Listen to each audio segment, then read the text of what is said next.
message is for someone out there. Challenges. Don't look at the challenges as something that's standing in your way. Look at the challenges as something that you must overcome to get to the prize.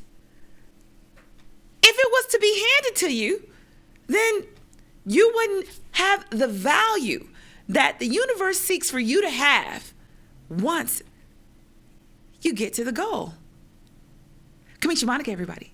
And this message is for someone out there. Welcome to the Las Vegas Tribune News, local news and online music and entertainment. All right, everybody. What a weekend. I don't like going back to the past. I like to stay in the present. But I'm here to tell you, I have to tell you something. This weekend, I visited Mesquite, Nevada. There is a competition that happens, I believe, yearly. And it's where hundreds of kids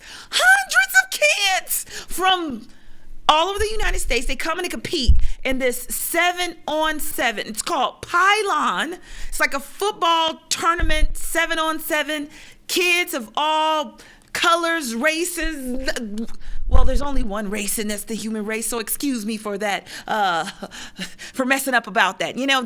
That's what I'm on going to the future. But anyways, back to the subject at hand. Pylon 7-on-7. Well, these kids, I don't know what they're eating these days. I have no clue what they're eating because they are huge. I was like, wait a minute, high schoolers? I had no clue. And I thought, besides that, my nieces were in boy heaven. So imagine being auntie and having to have eyes in front of your head, behind your head, on your ears, all the way around your body because you're so afraid that your 15 and 17-year-old nieces are in like dream heaven. Okay, anyways, back to Pylon 707, the young men out there. You know what? I want to say congratulations to you. I know that sports is a huge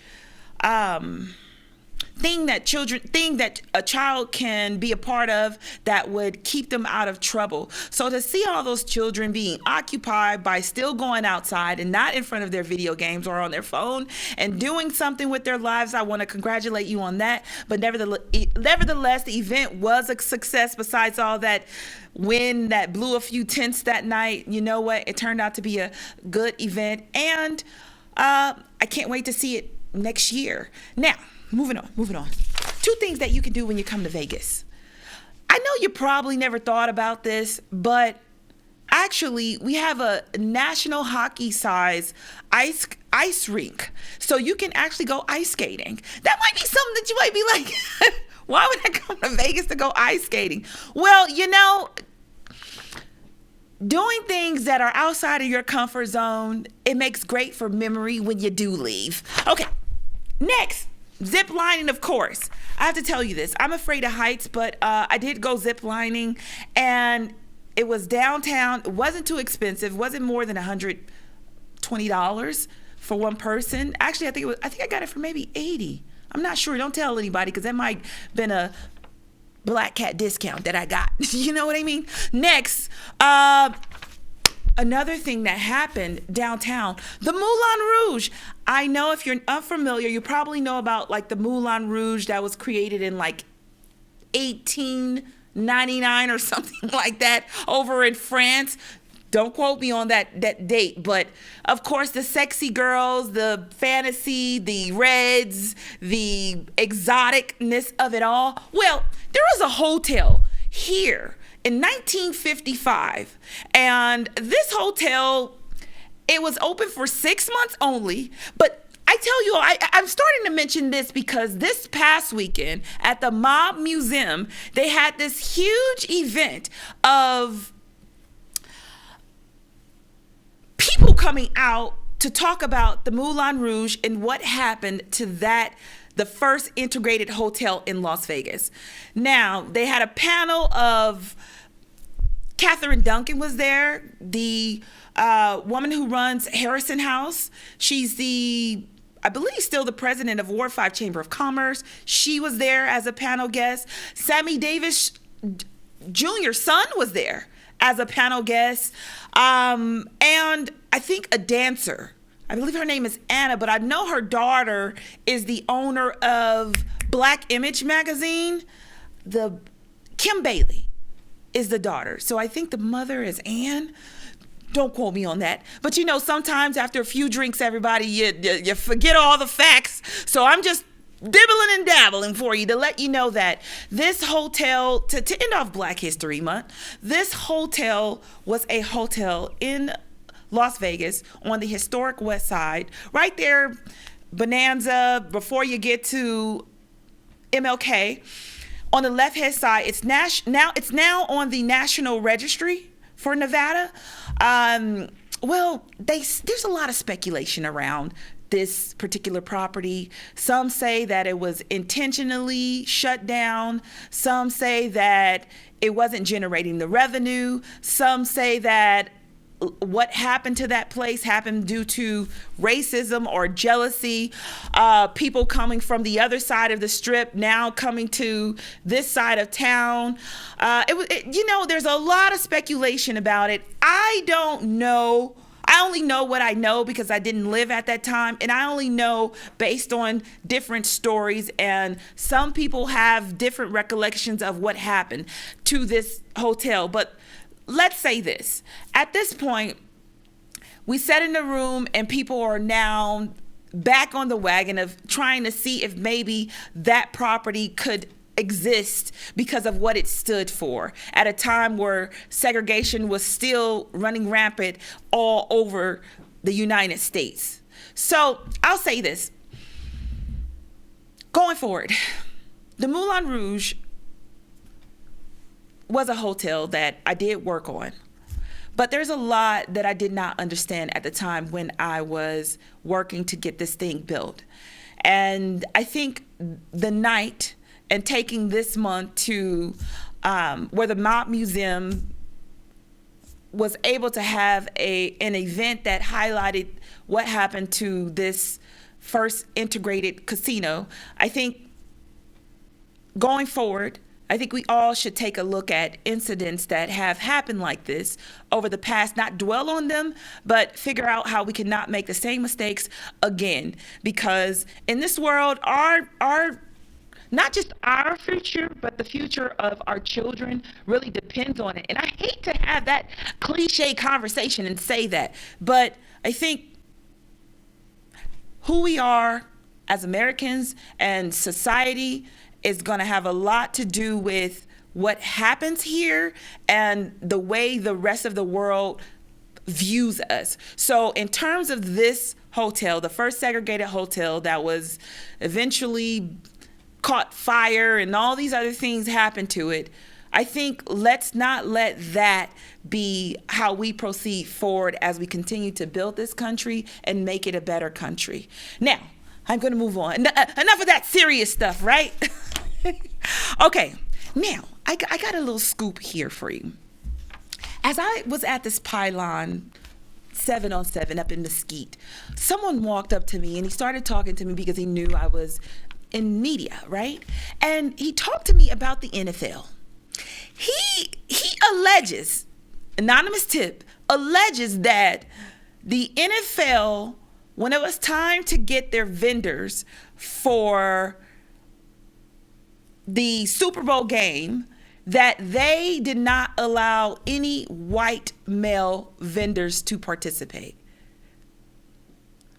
And they only allowed for minorities, women. He said the LGBTQ, and he didn't quite get through them before calling them the alphabet crew.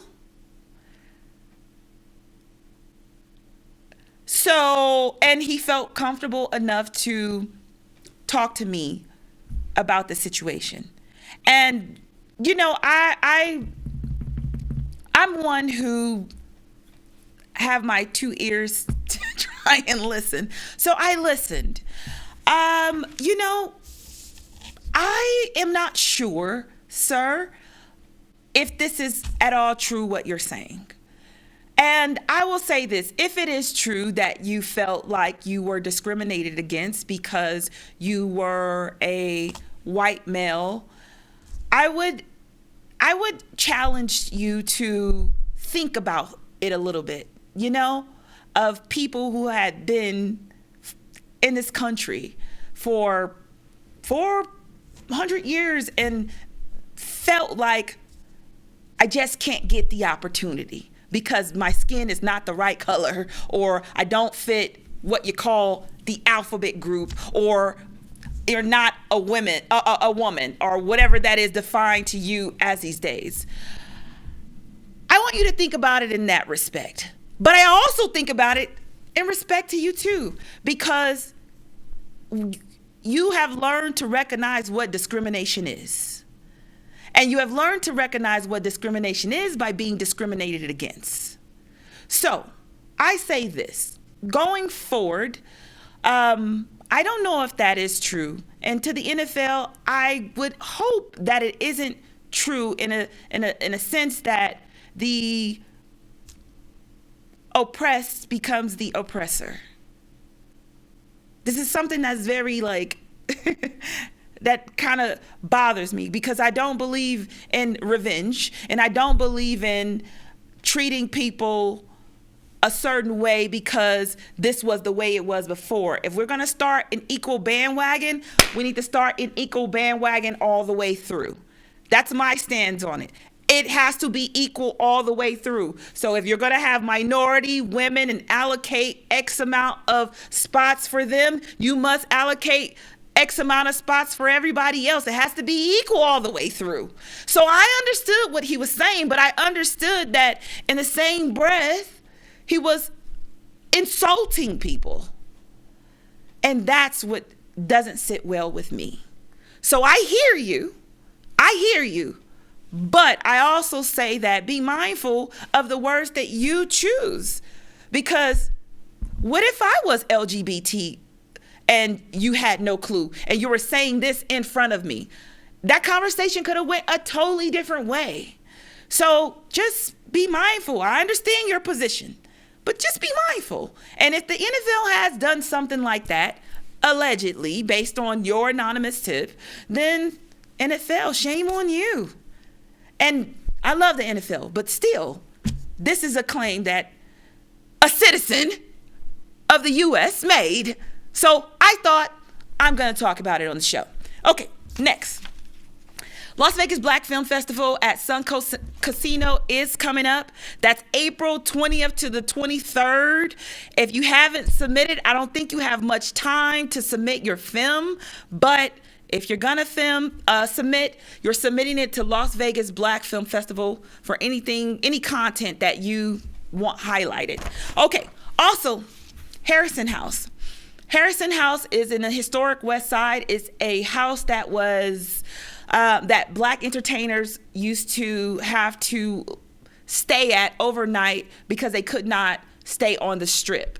So at a point in history in Las Vegas, unfortunately, like a lot of places in America, racism was at the height and in full effect. That house is very, very unique in a sense that part of the house is still standing. It's also on the National Registry. And if you're ever in Las Vegas, it is a place to visit. It's a place even where, if you are familiar with Sammy Davis Jr., he had to stay there because he couldn't stay on the Strip even after he performed. So I want to make sure you guys know that this house is here, and book your tours there. Sometimes I'm there, sometimes I'm not. But anyways, take a look out for that. Let me think. Anything? Oh, and last but not least, this is very serious. I have to give my condolences to Reverend Juan Morales. He was, I'll just make this really quick and I'll tell you this. One day when I was trying to get the Moulin Rouge, get the capital for the Moulin Rouge. This is about 3-4 years ago. We had to travel to California, and there is a place called Camp Mazundar. It's up in the mountains. It has a place up there called the Temple of Christ where you can go and pray. But I was there because I was passing by, and the president of the Ward 5 Chamber of Commerce knows knew Reverend Juan Morales, and he allowed for us to come up to his cabin up in the mountains at Camp Mazundar. So I go up there, and I tell you, it's such a peaceful place to be. There's not a lot of traffic, of course. You're in the mountains and you're going all the way up. But we had a talk, we prayed, we did all these things. And then before I left, he gave me, I had a heart of me and my brother. My brother was murdered about 12 years ago. And I had a heart that I went to his, and I put in his urn at a cemetery once. So during that trip, when I got back, we were at Camp Mazundar with Mr. Reverend Juan Morales and Catherine Duncan. And before I left, he gave me a gift. And he gave me a gift. It was 3 hearts. It was 2 earrings and a heart necklace. And I had just given my heart to my brother. And it was such a special moment. It was almost like the universe provided for me what I gave away. So Mr. Juan Morales passed away, I believe a week and a half ago, 2 weeks. He had a battle with cancer, and it's such a moment when someone makes an impact on your life. And it doesn't take much to acknowledge and pay your respects. And I did not get a chance to go down to his funeral, and they said later they're probably going to have a celebration of life, maybe around April or so. But I didn't get to go, but I want to say my condolences to the family.